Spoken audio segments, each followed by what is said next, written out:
मुंशी प्रेमचंद की कहानी दो बैलों की कथा। जानवरों में गधा सबसे ज़्यादा बुद्धिहीन समझा जाता है।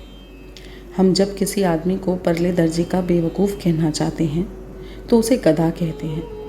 गधा सचमुच बेवकूफ़ है या उसके सीधेपन, उसकी निरापद सहिष्णुता ने उसे यह पदवी दे दी है, इसका निश्चय नहीं किया जा सकता।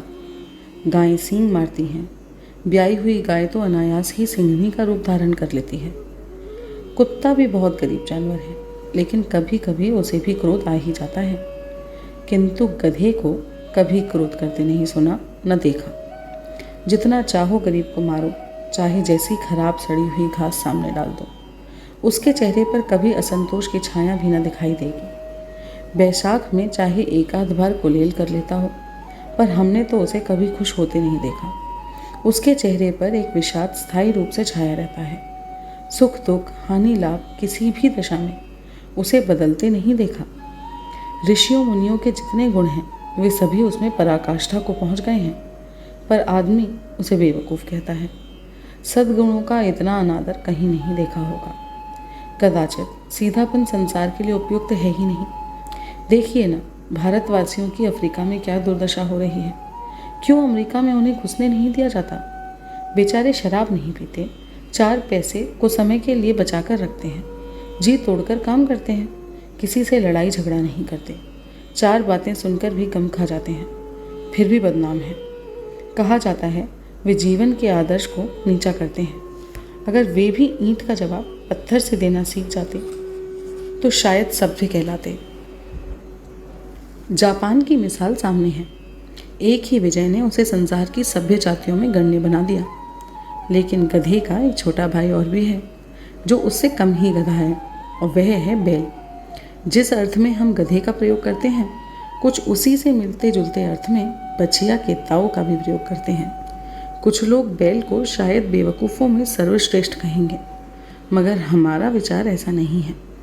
बैल कभी कभी मारता भी है, कभी कभी अड़ियल बैल भी देखने में आता है, और भी कई रीतियों से अपना असंतोष प्रकट कर देता है। अतएव उसका स्थान गधे से तो नीचा है। झूरी काची के दोनों बैलों के नाम थे हीरा और मोती। दोनों पछाई जाति के थे, देखने में सुंदर, काम में चौकस, डील में ऊंचे। बहुत दिनों साथ साथ रहते रहते दोनों में भाईचारा हो गया था। दोनों आमने सामने या आसपास बैठे हुए एक दूसरे से मुख भाषा में विचार विनिमय करते थे।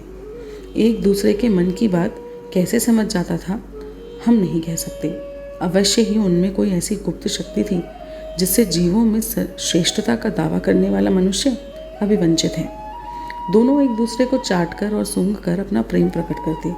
कभी कभी दोनों सींग भी मिला लिया करते थे, विग्रह के नाते से नहीं, केवल विनोद के भाव से, आत्मीयता के भाव से। जैसे दोस्तों में घनिष्ठता होती है, होते ही धौला धप्पा होने लगता है। इसके बिना दोस्ती कुछ फुसफुसी, कुछ हल्की सी रहती है, जिस पर ज़्यादा विश्वास नहीं किया जा सकता। जिस वक्त ये दोनों बैल हल या गाड़ी में जोत दिए जाते और गर्दन हिला हिला कर चलते, उस वक्त हर एक की यही चेष्टा होती थी कि ज़्यादा से ज़्यादा बोझ मेरी ही गर्दन पर रहे। दिन भर के बाद दोपहर या संध्या को दोनों खुलते तो एक दूसरे को चाट चूट कर अपनी थकान मिटा लिया करते। नांद में खली भूसा पड़ जाने के बाद दोनों साथ उठते, साथ नांद में मुँह डालते और साथ ही बैठते थे। एक मुँह हटा लेता तो दूसरा भी हटा लेता था।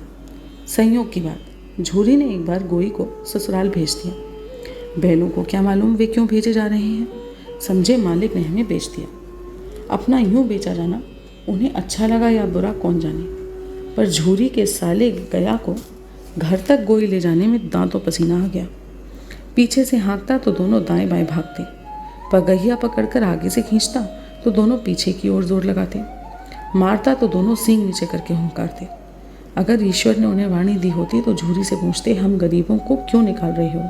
हमने तो तुम्हारी सेवा करने में कोई कसर नहीं उठा रखी। अगर इतनी मेहनत से काम न चलता था तो और काम ले लेते। हमें तो तुम्हारी चाकरी में मर जाना भी कबूल था। हमने कभी दाने चारे की शिकायत नहीं की। तुमने जो कुछ खिलाया वह सिर झुकाकर खा लिया। फिर तुमने हमें इस जालिम के हाथ क्यों बेच दिया? संध्या समय दोनों बैल अपने नए स्थान पर पहुंचे। दिन भर के भूखे थे, लेकिन जब नांद में लगाए गए तो एक ने भी उसमें मुंह न डाला। दिल भारी हो रहा था। जिसे उन्होंने अपना घर समझ रखा था वे आज उनसे छूट गया था। ये नया घर, नया गांव, नए आदमी उन्हें बेगानों से लगते थे। दोनों ने अपनी मूक भाषा में सलाह की, एक दूसरे को कनखियों से देखा और लेट गए। जब गांव में सोता पड़ गया तो दोनों ने जोर मारकर पगही तुड़ा डाली और घर की तरफ चले। पगहे बहुत मजबूत थे, अनुमान न हो सकता था कि कोई बैल उन्हें तोड़ सकेगा, पर इन दोनों में तो इस समय दुगनी शक्ति आ गई थी। एक एक झटके में ही रस्सियां टूट गईं। झूरी प्रातःकाल सोकर उठा तो देखा कि दोनों बैल चटनी पर खड़े हैं। दोनों की गर्दनों में आधा आधा गराम लटक रहा है। घुटने तक पांव कीचड़ से भरे हैं और दोनों की आंखों में विद्रोह में स्नेह झलक रहा है। झूरी बैलों को देखकर स्नेह से गदगद हो गया, दौड़कर उन्हें गले लगा लिया। प्रेमालिंगन और चुंबन का वह दृश्य बड़ा ही मनोहर था। घर और गांव के लड़के जमा हो गए और तालियां बजा बजा कर उनका स्वागत करने लगे। गांव के इतिहास में यह घटना अभूतपूर्व न होने पर भी महत्वपूर्ण थी। बाल सभा ने निश्चय किया, दोनों पशुवीरों को अभिनंदन पत्र देना चाहिए। कोई अपने घर से रोटियां लाया, कोई गुड़, कोई चोकर, कोई भूसी। एक बालक ने कहा, ऐसे बैल किसी के पास न होंगे। दूसरे ने समर्थन किया, इतनी दूर से दोनों अकेले चले आए। तीसरा बोला, बैल नहीं है, वे उस जन्म के आदमी हैं। इसका प्रतिवाद करने का तो किसी को साहस न हुआ। झूरी की स्त्री ने बैलों को द्वार पर देखा तो जल उठी, बोली, कैसे नमक हराम बैल हैं कि एक दिन वहाँ काम न किया, भाग खड़े हुए। झूरी अपने बैलों पर यह आक्षेप न सुन सका। नमक हराम क्यों है? चारा दाना ना दिया होगा तो क्या करते? स्त्री ने रौब के साथ कहा, बस तुम ही तो बैलों को खिलाना जानते हो, और तो सभी पानी पिला पिला कर रखते हैं। झूरी ने चिढ़ाया, चारा मिलता तो क्यों भागते? स्त्री चिढ़ी, भागे इसलिए कि वे लोग तुम जैसे बुद्धुओं की तरह बैलों को सहलाते नहीं रहते, खिलाते हैं तो रगड़कर जोतते भी हैं। ये दोनों ठहरे कामचोर, भाग निकले। अब देखूं कहाँ से खली और चोकर मिलता है। सूखे भूसे के सिवा कुछ भी ना दूंगी, खाएं चाहे मरे। वही हुआ। मजूर को कड़ी ताकीद कर दी गई कि बैलों को खाली सूखा भूसा दिया जाएगा। बैलों ने नान में मुंह डाला तो फीका फीका, ना कोई चिकनाहट ना कोई रस। क्या खाएं? आशा भरी आंखों से द्वार की ओर ताकने लगे। झूरी ने मजूर से कहा, थोड़ी सी खली क्यों नहीं डाल देता बे? मालकिन मुझे मार ही डालेंगी। चुरा कर डाला? ना दादा, पीछे से तुम भी उन्हीं किसी कहोगे। दूसरे दिन झूरी का साला फिर आया और बैलों को ले चला।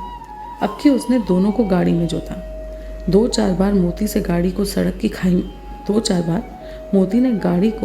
की खाई में गिराना चाहा, पर हीरा ने संभाल लिया।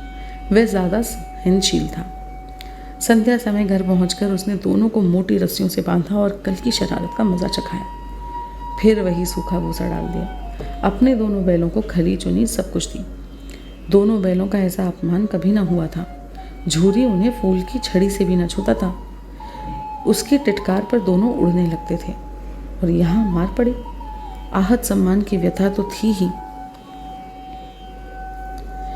उस पर मिला सूखा भूसा। नाद की तरफ आंखें तक न उठाईं। दूसरे दिन गया ने बैलों को हल में जोता, पर इन दोनों ने जैसे पांव न उठाने की कसम खा ली थी। वह मारते मारते थक गया, पर दोनों ने पांव न उठाया। एक बार जब उस निर्दयी ने हीरा की नाक पर खूब डंडे जमाए तो मोती का गुस्सा काबू के बाहर हो गया। हल लेकर भागा। हल, रस्सी, जुआ, जोत सब टूट टाट कर बराबर हो गया। गले में बड़ी बड़ी रस्सियां न होती तो दोनों पकड़ाई में न आते थे। हीरा ने मूक भाषा में कहा, भागना व्यर्थ है। मोती ने उत्तर दिया, तुम्हारी तो इसने जान ही ले ली थी। अब की बड़ी मार पड़ेगी। पढ़ने दो। बैल का जन्म लिया है तो मार से कहाँ तक बचेंगे। गया दो आदमियों के साथ दौड़ा आ रहा था। दोनों के हाथों में लाठियां हैं। मोती बोला, कहो तो दिखा दूं कुछ मज़ा। मैं भी लाठी लेकर आ रहा है ना। हीरा ने समझाया, नहीं भाई, खड़े हो जाओ। मुझे मारेगा तो मैं भी एक दो गिरा ही दूंगा। नहीं, हमारी जाति का यह धर्म नहीं है। मोती दिल में ऐंठ कर रह गया। गया आ पहुंचा और दोनों को पकड़कर ले चला। कुशल हुई कि उसने इस वक्त मारपीट न की, नहीं तो मोती भी पलट पड़ता। उसके तेवर देखकर गया और उसके सहायक समझ गए कि इस वक्त टाल जाना ही मसलहत है। आज दोनों के सामने फिर वही सूखा भूसा लाया गया। दोनों चुपचाप खड़े रहे। घर के लोग भोजन करने लगे। उस वक्त छोटी सी लड़की दो रोटियां लिए निकली। और दोनों के मुंह में देकर चली गई। उस एक रोटी से उनकी भूख तो क्या ही शांत होती, पर दोनों के हृदय को मानो भोजन मिल गया। यहाँ भी किसी सज्जन का वास है। लड़की भैरों की थी, उसकी माँ मर चुकी थी। सौतेली माँ उसे मारती रहती थी, इसलिए इन बैलों से उसे एक प्रकार की आत्मीयता हो गई थी। दोनों दिन भर जोते जाते, डंडे खाते, अड़ते, शाम को धान पर बांध दिए जाते और रात को वही बालिका उन्हें 2 रोटियां खिला जाती। प्रेम के इस प्रसाद की यह बरकत थी कि 2-2 गाल सूखा भूसा खाकर भी दोनों दुर्बल न होते थे, मगर दोनों की आंखों में रोम रोम में विद्रोह भरा हुआ था। एक दिन मोती ने मूक भाषा में कहा, अब तो नहीं सहा जाता हीरा, क्या करना चाहते हो? एक आध को सींगों पर उठाकर फेंक दूंगा, लेकिन जानते हो वह प्यारी लड़की जो हमें रोटियां खिलाती है उसी की लड़की है जो इस घर का मालिक है। यह बेचारी अनाथ ना हो जाएगी तो मालकिन को ना फेंक दूं, वही तो उस लड़की को मारती है ना। लेकिन औरत जात पर सींग चलाना मना है, ये भूले जाते हो। तुम तो किसी तरह निकलने ही नहीं देते। बताओ, तोड़ाकर भाग चलें? हाँ, यह मैं स्वीकार करता हूँ, लेकिन इतनी मोटी रस्सी टूटेगी कैसे? इसका एक उपाय है, पहले रस्सी को थोड़ा सा चबा लो, फिर एक झटके में जाती है। रात को जब बालिका रोटियां खिलाकर चली गई, दोनों रस्सियां चबाने लगे, पर मोटी रस्सी मुंह में ना आती थी। बेचारे बार बार जोर लगाकर रह जाते थे। सहसा घर का द्वार खुला और वही लड़की निकली। दोनों सिर झुकाकर उसका हाथ चाटने लगे। दोनों की पूंछ खड़ी हो गई। उसने उनके माथे सहलाए और बोली, खोल देती हूँ, चुपके से भाग जाओ, नहीं तो यहाँ लोग तुम्हें मार डालेंगे। आज घर में सलाह हो रही है कि इनकी नाकों में नाथ डाल दी जाए। उसने गराव खोल दिया, पर दोनों चुपचाप खड़े रहे। मोती ने अपनी भाषा में पूछा, अब चलते क्यों नहीं? हीरा ने कहा, चलें तो, लेकिन कल इस अनाथ पर आफत आएगी, सब इसी पर संदेह करेंगे। सहसा बालिका चिल्लाई, दोनों फूफा वाले बैल भागे जा रहे हैं।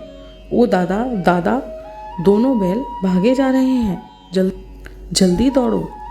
गया हड़बड़ाकर भीतर से निकला और बैलों को पकड़ने चला। वे दोनों भागे, गया ने पीछा किया। और भी तेज हुए, गया ने शोर मचाया। फिर गांव के कुछ आदमियों को भी साथ लेने के लिए लौटा। दोनों मित्रों को भागने का मौका मिल गया, सीधे दौड़ते चले गए। यहाँ तक कि मार्ग का ज्ञान भी न रहा।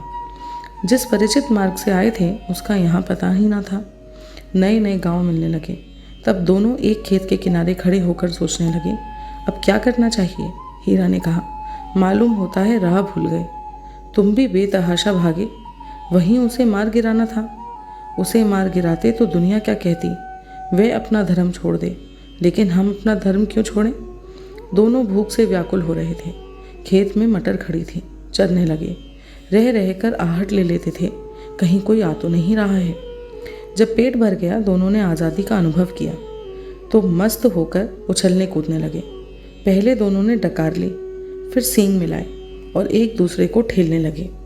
मोती ने हीरा को कई कदम पीछे हटा दिया, यहाँ तक कि वह खाई में गिर गया। तब उसे भी क्रोध आया, संभल कर उठा और फिर मोती से मिल गया। मोती ने देखा खेल में तो झगड़ा हुआ जाता है, तो किनारे हट गया। अरे यह क्या, कोई सांड डॉकता चला आ रहा है। हाँ, सांड ही है। वह सामने आ पहुंचा। दोनों मित्र बगलें झांक रहे हैं। सांड पूरा हाथी है, उससे भिड़ना जान से हाथ धोना है, लेकिन न भिड़ने पर भी जान बचती नजर नहीं आती। इन्हीं की तरफ आ भी रहा है, कितनी भयंकर सूरत है।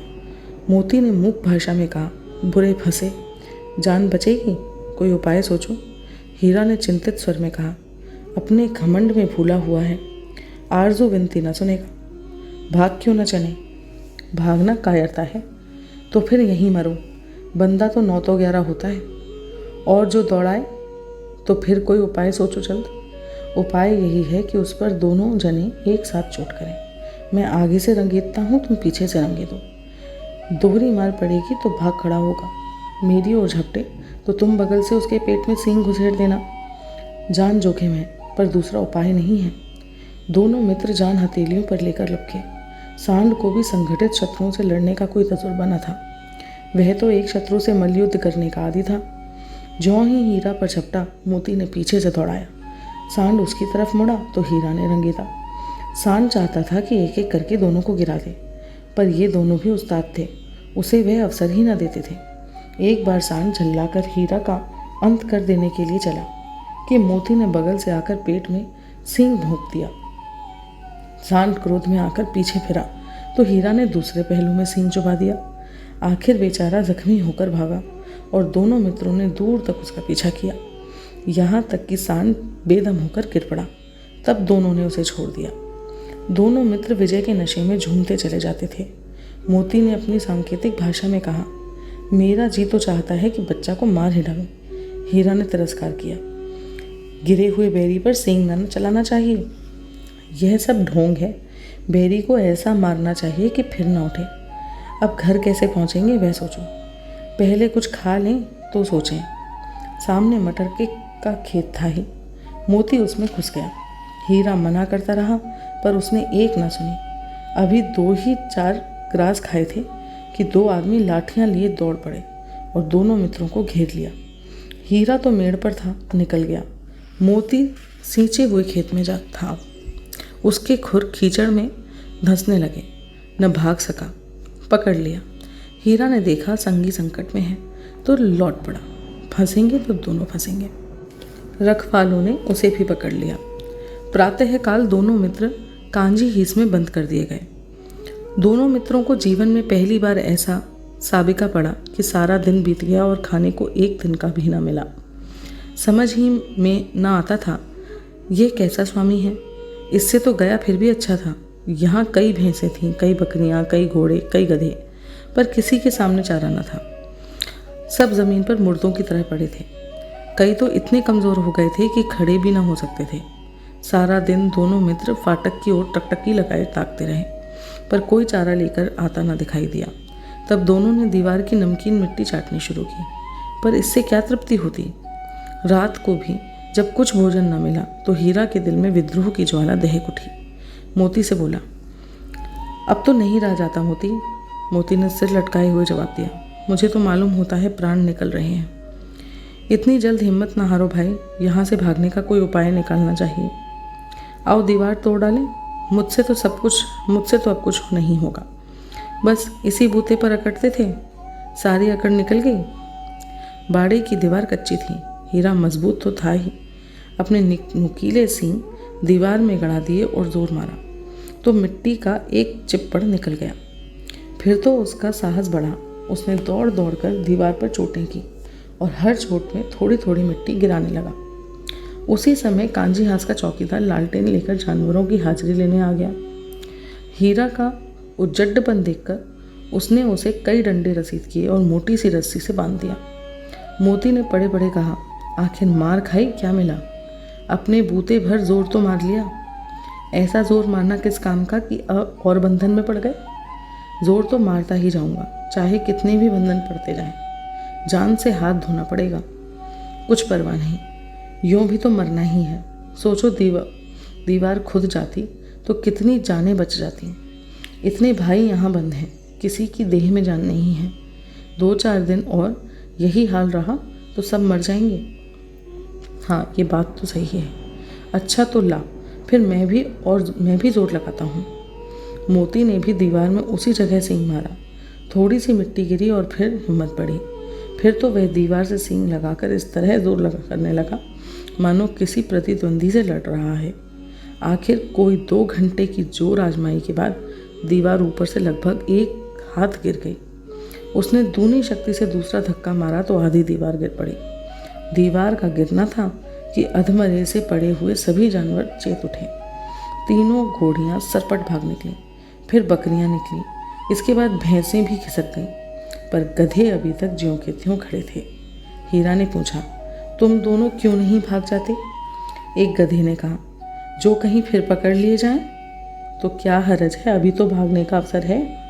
हमें तो डर लगता है, हम यहीं पड़े रहेंगे। आधी रात से ऊपर जा चुकी थी। दोनों गधे अभी तक खड़े सोच रहे थे कि भागें या न भागें, और मोती अपने मित्र की रस्सी तोड़ने में लगा हुआ था।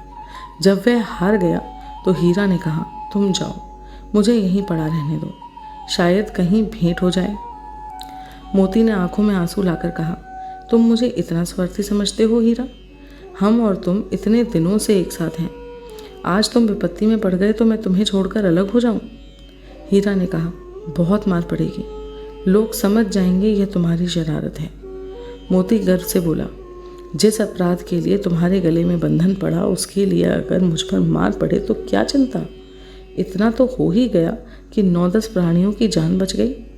वे सब तो आशीर्वाद देंगे। यह कहते हुए मोती ने दोनों गधों को सींगों से मार मारकर बाड़े के बाहर निकाला और तब अपने बंधु के पास आकर सो रहा। भोर होते ही मुंशी और चौकीदार तथा अन्य कर्मचारियों में कैसी खलबली मची, इसके लिखने की ज़रूरत नहीं। बस इतना ही काफ़ी है कि मोती की खूब मरम्मत हुई और उसे भी मोटी रस्सी से बांध दिया गया। 1 सप्ताह तक दोनों मित्र वहाँ बंधे पड़े रहे। किसी ने चारे का एक तृण भी न डाला। हाँ, एक बार पानी दिखा दिया जाता था, यही उनका आधार था। दोनों इतने दुर्बल हो गए थे कि उठा तक न जाता था। ठठरियाँ निकल आई थीं। एक दिन बाड़े के सामने डुग्गी बजने लगी और दोपहर होते होते वहाँ 50-60 आदमी जमा हो गए। तब दोनों मित्र निकाले गए और उनकी देखभाल होने लगी। लोग आकर उनकी सूरत देखते और मन फीका करके चले जाते। ऐसे मृतक बैलों का कौन खरीदार होता? सहसा एक डड़ियल आदमी, जिसकी आंखें लाल थीं और मुद्रा अत्यंत कठोर, आया और दोनों मित्रों के कूल्हों में उंगली गोदकर मुंशी जी से बातें करने लगा। उसका चेहरा देखकर अंतर्ज्ञान से दोनों मित्रों के दिल कांप उठे। वह कौन है और उन्हें क्यों टटोल रहा है, इस विषय में कोई संदेह ना हुआ। दोनों ने एक दूसरे को भीत नेत्रों से देखा और सिर झुका लिया। हीरा ने कहा, गया के घर से नाहक भागे, अब जान न बचेगी। मोती ने अश्रद्धा से भाव से उत्तर दिया, कहते हैं भगवान सबके ऊपर दया करते हैं, उन्हें हमारे ऊपर क्यों दया नहीं आती? भगवान के लिए हमारा मरना जीना दोनों बराबर हैं। चलो अच्छा ही है, कुछ दिन उसके पास तो रहेंगे। एक बार भगवान ने उस लड़की के रूप में हमें बचाया था, क्या अपना बचाएंगे? यह आदमी छुरी चलाएगा, देख लेना। तो क्या चिंता है, मांस खाल सींग हड्डी सब किसी न किसी काम आ जाएंगे। नीलाम हो जाने के बाद दोनों मित्र उस डड़ियल के साथ चले। दोनों की बोटी बोटी कांप रही थी। बेचारे पांव तक न उठा सकते थे, पर भय के मारे गिरते पड़ते भागे जाते थे, क्योंकि वे जरा भी चाल धीमी हो जाने पर जोर से डंडा जमा देता था। राह में गाय बैलों का एक रेवड़ हरे हरे हाल में चरता नजर आया। सभी जानवर प्रसन्न थे, चिकने चपल। कोई उछलता था, कोई आनंद से बैठा पागुर करता था। कितना सुखी जीवन था इनका, पर कितने स्वार्थी हैं सब। किसी को चिंता नहीं कि उनके 2 भाई बधिक हो हाथ पे पड़े कैसे दुखी हैं। सहसा दोनों को ऐसा मालूम हुआ कि यह परिचित रहा है। हाँ, इसी रास्ते से गया उन्हें ले गया था। वही खेत, वही बाग, वही गांव मिलने लगे। प्रति क्षण उनकी चाल तेज होने लगी। सारी थकान, सारी दुर्बलता गायब हो गई। आह, यह लो अपना ही हार आ गया। इसी कुएं पर हम पुर चलाने आया करते थे। यही कुआं है। मोती ने कहा, हमारा घर नगीचा आ गया। हीरा बोला, भगवान की दया है, मैं तो अब घर भागता हूँ। यह जाने देगा? इसे मैं मार गिराता हूँ। नहीं, दौड़कर थान पर चलो, वहाँ से हम आगे न जाएंगे। दोनों उन्मत्त होकर बछड़ों की भांति कुलेलें करते हुए घर की ओर दौड़े। वह हमारा थान है। दोनों दौड़कर अपने थान पर आए और खड़े हो गए। डड़ियल भी पीछे पीछे दौड़ा चला आया। झूरी द्वार पर बैठा धूप खा रहा था। बैलों को देखते ही दौड़ा और उन्हें बारी बारी से गले लगाने लगा। मित्रों की आंखों से आनंद के आंसू बहने लगे। एक झूरी का हाथ चाट रहा था। डड़ियल ने जाकर बैलों की रस्सियां पकड़ लीं। झूरी ने कहा, मेरे बैल हैं, तुम्हारे बैल कैसे? मैं मवेशी खाने से नीलाम लिए आता हूँ। मैं तो समझा हूँ चुराए लिए आते हो। चुपके से चले जाओ, मेरे बैल हैं। मैं बेचूंगा तो बिकेंगे। किसी को मेरे बैल नीलाम करने का क्या अधिकार है, क्या अख्तियार है? जाकर थाने में रपट कर दूंगा। मेरे बैल हैं, इसका सबूत यह है कि ये मेरे द्वार पर खड़े हैं। डड़ियल झल्लाकर बैलों को जबरदस्ती पकड़ ले जाने के लिए बढ़ा। उसी वक्त मोती ने सींग चलाया। डड़ियल पीछे हटा। मोती ने पीछा किया। डड़ियल भागा।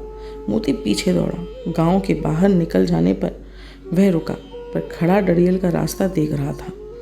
डरियल दूर खड़ा धमकियां दे रहा था, गालियां निकाल रहा था, पत्थर फेंक रहा था और मोती विजयी शूर की भांति उसका रास्ता रोके खड़ा था। गांव के लोग यह तमाशा देखते थे और हंसते थे। जब डरियल हार कर चला गया तो मोती अकड़ता हुआ लौटा। हीरा ने कहा, मैं डर रहा था कि कहीं तुम गुस्से में आकर मार ना बैठो। अगर वह मुझे पकड़ता तो मैं बेमारे भी ना छोड़ता। अब ना आएगा तो दूर ही से खबर लूँगा, देखूँ कैसे ले जाता है। जो गोली मरवा दे मर जाऊँगा, पर उसके काम तो ना आऊँगा। हमारी जान को कोई जान ही नहीं समझता, इसीलिए कि हम इतने सीधे हैं। ज़रा देर में नांदों में खली, भूसा, चोकर और दाना भर दिया गया और दोनों मित्र खाने लगे। झूरी खड़ा दोनों को सहला रहा था और 20 लड़के तमाशा देख रहे थे। सारे गांव में उछाल सा मालूम होता था। उसी समय मालकिन ने आकर दोनों के माथे चूम लिए। मुंशी प्रेमचंद की कहानी 2 बैलों की कथा।